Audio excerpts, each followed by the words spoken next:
আমি ভিক্ষা করে ফিরতেছিলাম গ্রামের পথে পথে।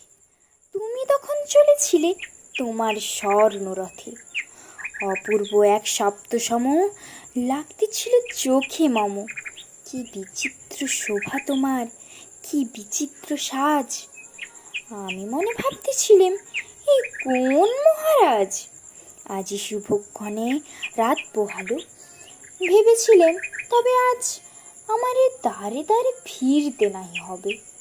বাহির হতে নাই হতে কার দেখা পেলেম পথে। চলিতে রথ ধনধান্য ছড়াবে দুই ধারে। মুঠো মুঠো কুড়িয়ে নেব ভরে ভরে।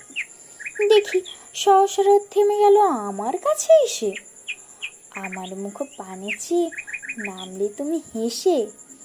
দেখে মনে প্রসন্নতা জুড়িয়ে গেল সকল ব্যথা।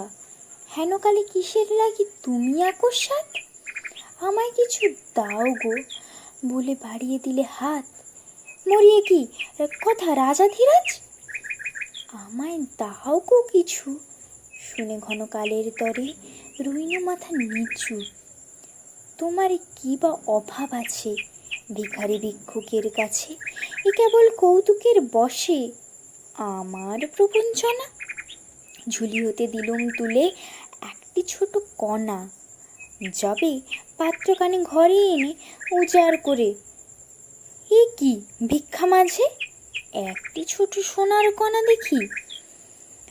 দিলেম যে রাজভিখারি রে, স্বর্ণ হই এলো ফিরে। তখন কাঁদি চোখের জলে দুটি নয়ন ভরে। তোমায় কেন দেইনি আমার সকল শূন্য করে।